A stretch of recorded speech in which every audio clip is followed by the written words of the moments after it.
दंडवत हो की श्री चक्रपाणी चरित्र आणि श्री गुरु स्मृती पुरस्कार या सोहळ्याच्या निमित्तानं आम्ही कालच या संवत्सराश्रमामध्ये येऊन दाखल झालो आणि आज तेथील स्थान महात्म्य आपल्याला घडवावं, दर्शन घडवावं हा हेतू आहे.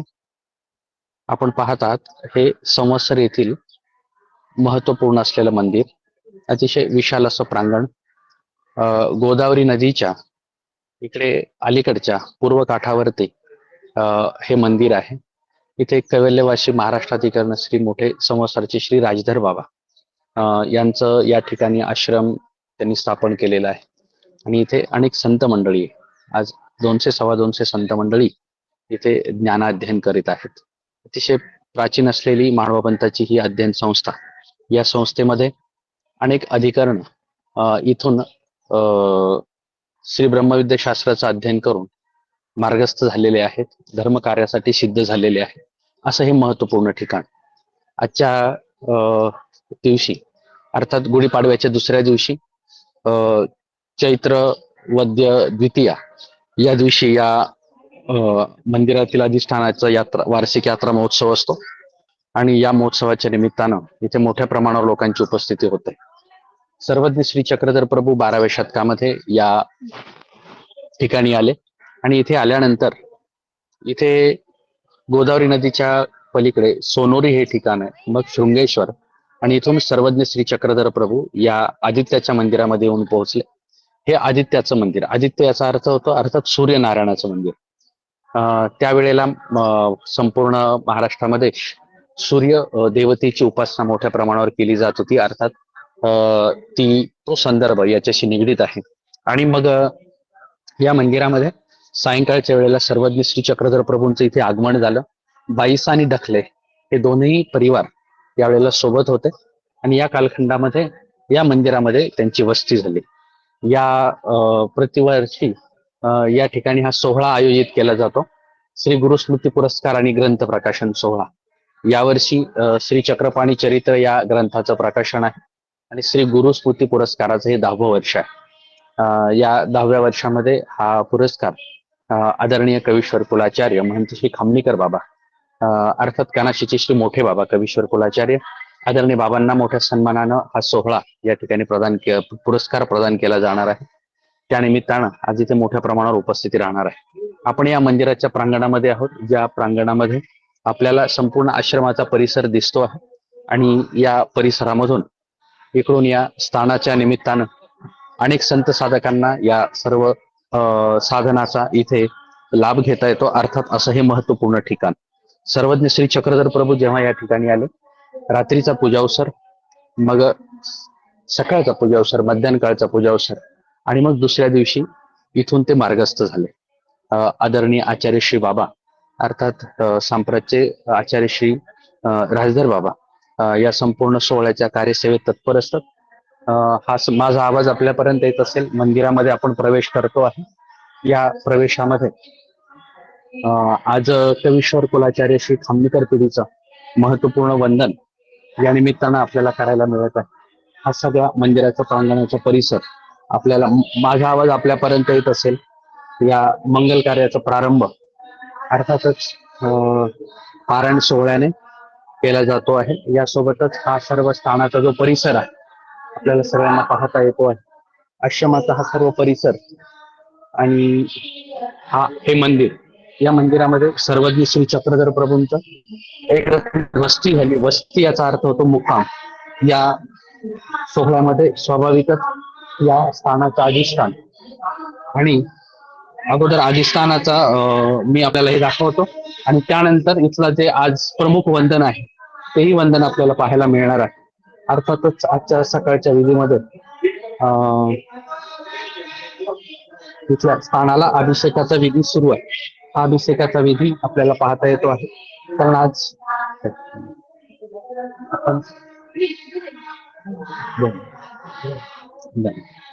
यासोबतच देवपूजा वंदनही इथे आपल्याला पाहायला मिळत आहे. आणि या सगळ्या विधीच आहे. या निमित्तानं जे, कारण बरीच अन्य मंडळी इथे दर्शनाला येते, देवपूजा विशेष इथे पाठीमागे असतात आणि आपण इथे जे पाहतो आहोत त्यामध्ये संवत्सर येथील हे वस्तुस्थान सर्वज्ञ श्री चक्रधर प्रभू परिभ्रमणाच्या पूर्वार्ध कालखंडामध्ये इथे आले. इथे त्यावेळेला उंच गडी होती. या गडीवरच्या या मंदिरामध्ये या ओट्यावर सर्वज्ञांचं वास्तव्य झालं इथे. आणि 3 पूजावसर, सकाळचा पूजावसर, दुपारचा आणि संध्याकाळचा, असे 3ही पूजावसर इथे सर्वज्ञांचे आपल्याला पाहायला मिळतात. असं हे महत्वपूर्ण ठिकाण बाईसांनी सर्वज्ञ श्री चक्रधर प्रभूंचं ज्या ठिकाणी हा पूजावसर केला असं हे ठिकाण. या निमित्तानं हा सर्व विधी आपल्याला पाहायला मिळतो. इथूनच एक स्थान आहे, त्याला परिश्रय स्थान असं म्हणतात. त्यावेळेला ही उंच गडी होती. या गडीवरचं हे महत्वपूर्ण असलेलं ठिकाण. सोबतच श्री कवीश्वर कुलाचार्य श्री खामनीकर पिढीचा महत्वपूर्ण वंदन आपल्याला या ठिकाणी पाहायला मिळतात, ज्यामध्ये आपण वेगवेगळ्या प्रकारचे महत्वपूर्ण प्रसाद आणि या प्रसादासोबतच सर्वज्ञ श्री गोविंद प्रभूंनी श्री प्रभू बाबांनी अर्थातच साधाई साला जी दाढ दिली, या दाढेचा महत्वपूर्ण विशेष या ठिकाणी आपल्याला पाहायला मिळतो आहे. त्याचा हे सुद्धा इथे आहे पहा.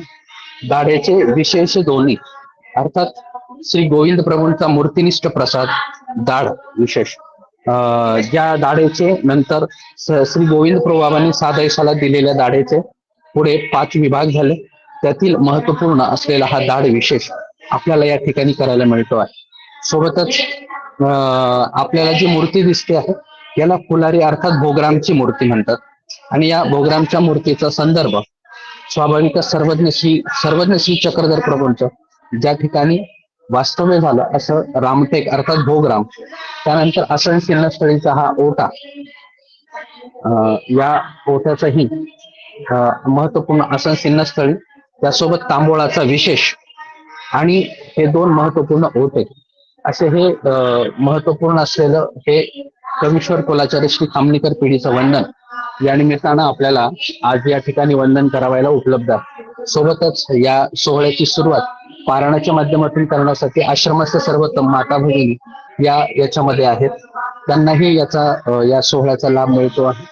यासोबतच सर्वज्ञ श्री चक्रधर प्रभूंच्या या वास्तव्यामध्ये अनेक महत्वपूर्ण लीळा संदर्भ आपल्याला पाहायला मिळत आहेत. ज्या लीळा संदर्भामध्ये आपल्याला सर्वज्ञ श्री चक्रधर प्रभू इथे आले तेव्हा 1 दिवसाचं वास्तव्य या ठिकाणी झाल्याचा उल्लेख आपल्याला लीळा चरित्रामध्ये पाहायला मिळतो. या वास्तव्यामध्ये स्वाभाविकतः 3ही पूजावसर या ठिकाणी झाले आणि त्यानंतर मंदिराच्या लगतच खाली बाजूला असलेलं हे महत्वपूर्ण असलेलं दुसरं एक स्थान, तेही त्याला आसनस्थान किंवा परिश्रय स्थान असंही म्हटलं जातं. तर हे 2ही स्थानांचा उल्लेख इथे आपल्याला पाहायला मिळतो पहा. कारण बिलकुल आदित्य मंदिराच्या शेजारी लगत असलेलं हे परिश्रय स्थान, अर्थात हे 2 स्थानं या आश्रमामध्ये आपल्याला वंदन करायला मिळतात. अर्थात हे सर्व वंदन करत असताना या ठिकाणी विविध प्रकारचे दंड संत साधकही आहेत, आश्रम साधक आहेत, यांनाही या संदर्भातून आपल्याला ज्ञान साधनेच्या दृष्टीनं पाहता येतं. ही सगळी संत मंडळी या निमित्ताने इथे वास्तव्याला असतात आणि मागील सर्व या कार्यक्रमाचा नियोजनाचा गोषवारा देखील आपल्याला इथे पाहायला मिळतो आहे पहा. 2015ला हा पुरस्कार सर्वात प्रथम आदरणीय आचार्य श्री बांबोरी निवासी मामाजी यांना प्रदान करण्यात आला. त्यानंतर 2019चा हा 2015चा 2016चा पुरस्कार आदरणीय शिक्रापूर निवासी आचार्य प्रवर महंत श्री कृष्णदास बाबा शास्त्री यांना समर्पित करण्यात आला. 2017चा 3य पुरस्कार आदरणीय सातारा निवासी आदरणीय आचार्य प्रवर श्री सातारकर बाबा उपाख्य कुमार बाबा यांना समर्पित करण्यात आला. त्यानंतर 2018चा पुरस्कार आदरणीय आचार्य प्रवर सर्वज्ञ विद्यापीठाचे कुलगुरू आचार्य श्री हंसराज बाबा खामनीकर यांना प्रदान करण्यात आला. 2019चा जो पुरस्कार आहे तो आदरणीय श्रद्धेय गुरुवर्य दैवाद्य सुखश्री अधिष्ठित आचार्य प्रवर महंत श्री तरडगावचे राहेरकर बाबा गुरुवर्य यांना समर्पित करण्यात आला. त्यानंतर 2020चा पुरस्कार आदरणीय महंत श्री साधेराज बाबा यांना प्रदान करण्यात आला. 2021चा पुरस्कार आदरणीय महंत श्री चक्रपाणी बाबा कोठी यांचं राजगुरुनगरला वास्तव्य असतं त्यांना समर्पित करण्यात आला. 2022चा हा पुरस्कार आदरणीय महंत श्री सेवतकर बाबा यांना समर्पित करण्यात आला रिद्धपूर. आणि मागील वर्षीचा 2023चा पुरस्कार आदरणीय महंत श्री मुकुंदराज बाबा बिडकर फलटण यांना समर्पित करण्यात आला.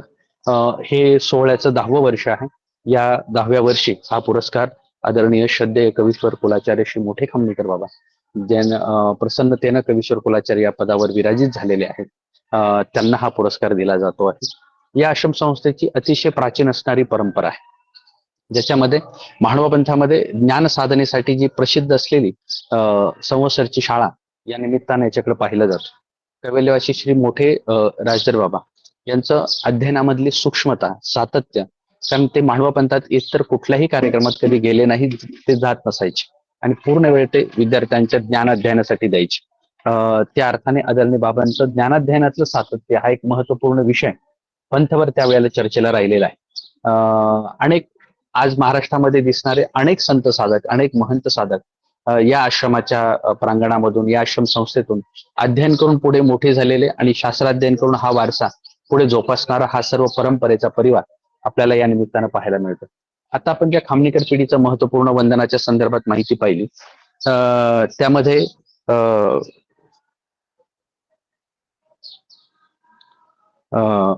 साधाही साला निमित्त करून आपल्याला माहित आहे, परमेश्वरपूरला जेव्हा मी तुम्हाला स्थान दर्शन घडविलं, राजमठामध्ये प्रवेश करत असताना जे मुख्य महाद्वार होतं ते द्वार थोडं लंपट झालेलं होतं. मग ते लंपट झालेलं द्वार सारखं बंद व्हायचं. मग ते बंद होऊ नये म्हणून ते दरवाजा धरून साधाईसा उभी असायची जेव्हा श्रीप्रभू बाबा बाहेर परिभ्रमणाला निघायचे त्यावेळेला. मग अशा वेळेला स्वाभाविकच श्रीप्रभू बाबा एक दिवस प्रसन्न झाले. वैशिष्ट्याची गोष्ट अशी की साधाईसा अशी एकमेव व्यक्ती आहे की श्रीप्रभू बाबांनी तिला 4 महत्वपूर्ण वस्तू प्रसन्न होऊन दिलेल्या आहेत, ज्यामध्ये दाढ आहे, नख, केशकळाप आणि फोडी.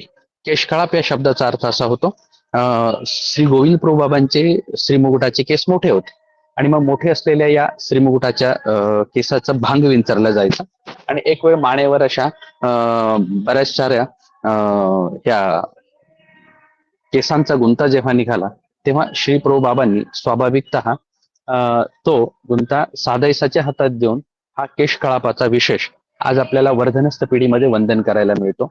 सोबतच वार्धक्याने श्रीमुखामध्ये हलत असणारी दाढ श्री प्रभू बाबांनी साधाईसाला प्रसन्न होऊन दिली.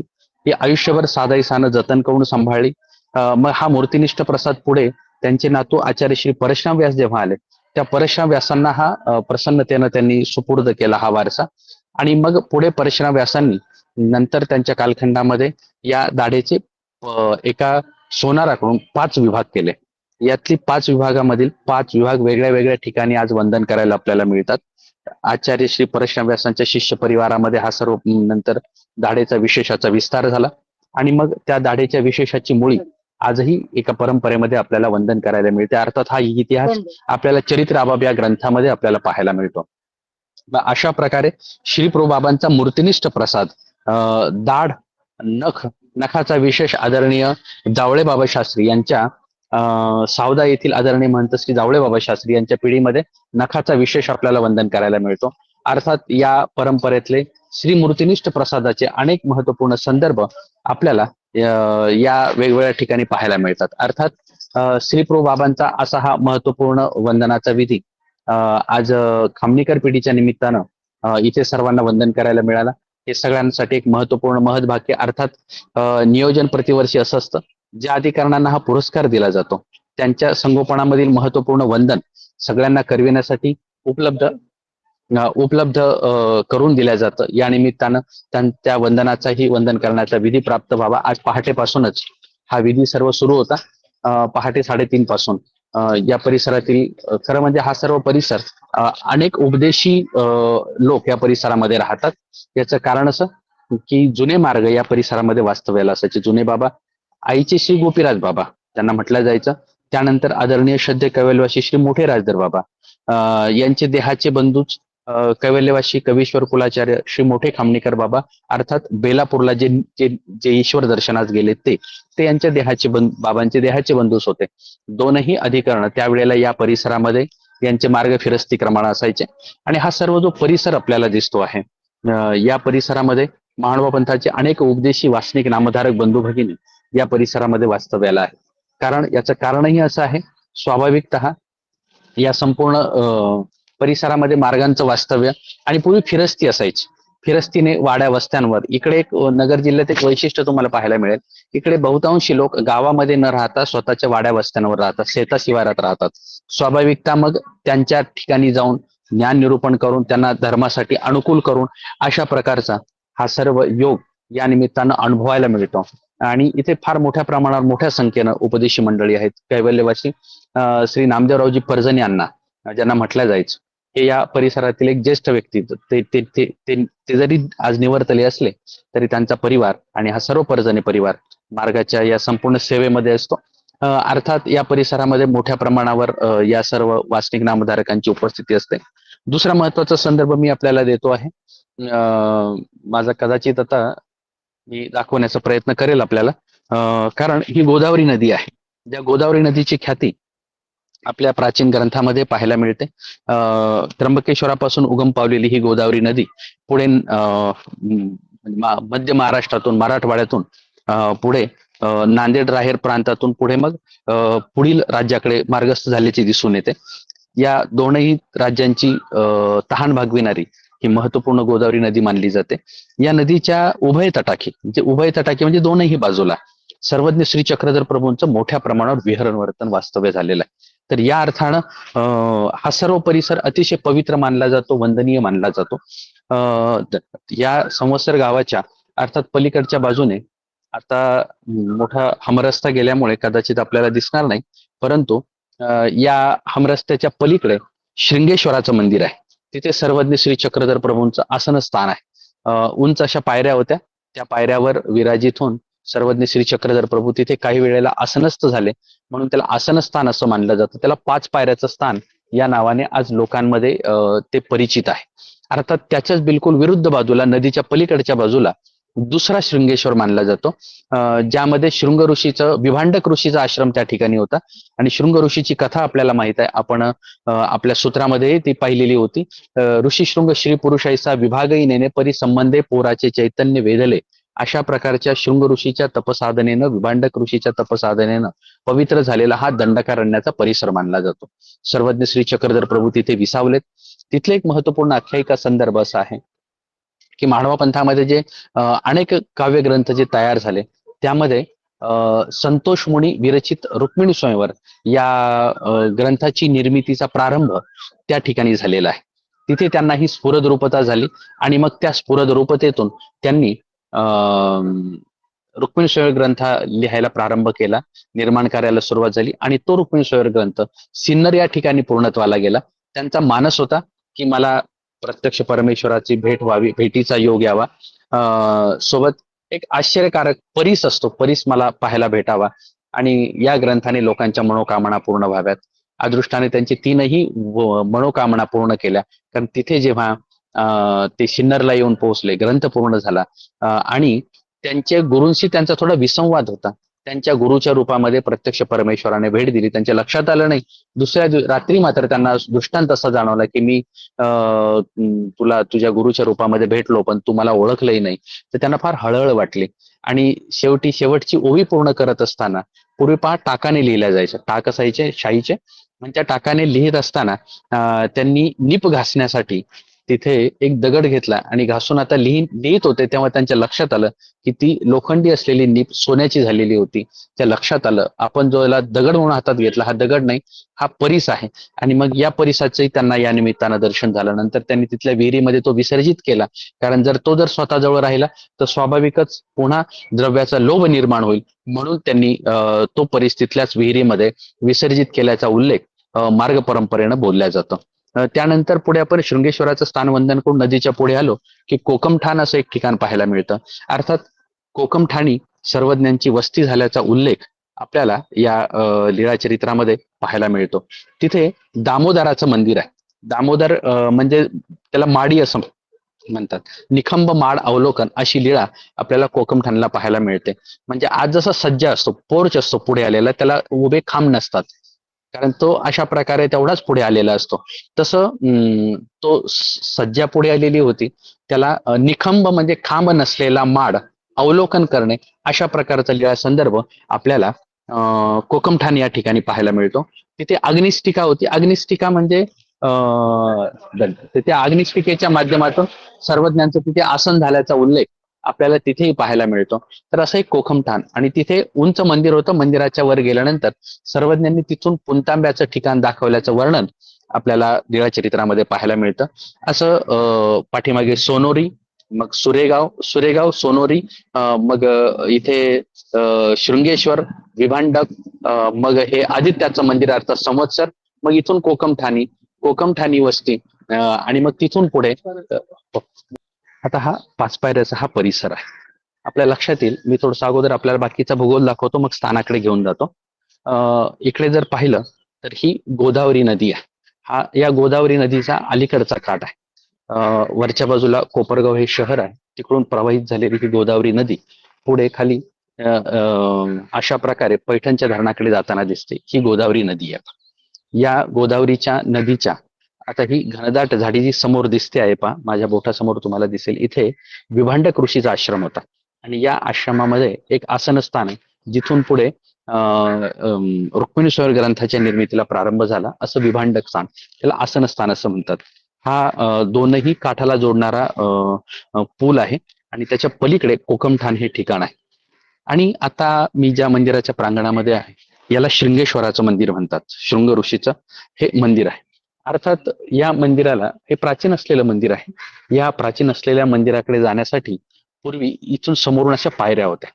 सर्वज्ञ श्री चक्रधर प्रभू जेव्हा आले तेव्हा या पायरीवरती ते विसावले, म्हणून याला 5 पायऱ्याचं स्थान असं म्हणतात. याही मंदिराचा इतिहास फार महत्वपूर्ण आहे. तोही मी आपल्याला हे करतो, सांगणारच आहे. तत्पूर्वी या मंदिराकडे आपण येतो आहोत, इथल्या अधिष्ठानाकडे आपण येतो आहोत. त्या शृंगेश्वराच्या मंदिराकडे जेव्हा सर्वज्ञ श्री प्रभू चक्रधर प्रभूजींचं आगमन झालं, तेव्हा इथून मंदिराकडे चढण्यासाठी पायऱ्या होत्या. आणि या पायरीवरती काही वेळाचं आसनस्थान, स्थानाचे जे वेगळे वेगळे प्रकार आहेत, आसनस्थान, वस्तीस्थान, कुडी वस्तीस्थान, आणि या लीळेचं स्मरण घडावं म्हणून इथे 5 पायऱ्याचा आकार, काही पायऱ्यांचं हे पाहायला आपल्याला मिळतं. अर्थातच हे छोटेखानी असलेलं पण महत्वपूर्ण मंदिर, पण या परिसरामध्ये याला महत्वपूर्ण त्याचं एक आधार आहे. याचं कारण असं आपल्याला माहित आहे, कारण हे शृंगेश्वर मंदिराकडे प्रवेश करण्याचा या पायऱ्या इथे वंदनीय होते. मग स्वाभाविकता हे स्थान आपल्याला वंदन करायला उपलब्ध व्हावं म्हणून खूप सारा प्रयत्न त्या कालखंडामध्ये झाला. मागच्या कालखंडामध्ये याच्यावरती कोर्ट केसेस पण झाल्या, परंतु हे सर्व होत असताना सातत्यानं कैवल्यवासी श्री मोठे संवत्सरचे बाबा यांनी सातत्यानं पाठपुरावा करून हे स्थान आपल्या सगळ्यांना उपलब्ध व्हावं म्हणून प्रयत्न केला. याची एक आख्यायिका संदर्भ असा आहे. अर्थात मी इथे सर्वसाधारणतः 79-80च्या दशकामध्ये इथे मी वास्तव्याला आलो. त्याच्या अगोदरच्या कालखंडामध्ये वैशिष्ट्य असं की या परिसरात उपदेशी मंडळी होती, गावात काही अन्य मंडळी होती. कारण वरच्या मंदिराकडे जाणारा हा मुख्य रस्ता होता आणि इथे स्थान होतं. लोक त्याच्यावर पाय देऊन जायचे. हे मिळवण्यासाठी फार प्रयत्न झाले. मग शेवटी शासनाने कोर्टाने हा निकाल दिला की इथे यांना यांचं स्थान निर्माण करू द्यावं, बाजूने इकडे पायऱ्या असाव्यात. परंतु स्वाभाविक गावातील प्रतिष्ठित लोकांनी गोष्ट मान्य केली नाही. त्यांचा एक अन्य संन्यासी एक व्यक्ती होता. मग त्या अन्य संन्यासी इथे एक दिवस सगळे प्रचंड मोठ्या संख्येने सगळी मंडळी बसलेली असताना तो त्या पायऱ्यावर जाऊन उभा राहिला. आता जे आपलं महत्वपूर्ण स्थान होतं, मग तो म्हणाले काय करतो यांचा देव बघूयात. आणि असं म्हणता क्षणीच तो तिथे बसला पायात चप्पल घालून, आणि त्याला रक्ताची उलटी झाली. आणि दुसऱ्या क्षणीच तो सरल्याचा इतिहास सगळ्या गावाने सगळा पाहिला. तेव्हापासून महानुभावांच्या देवाला सगळे लोक घालू लागले. ते आपल्याला स्थान परवानगी दिली. आणि या मंदिराचं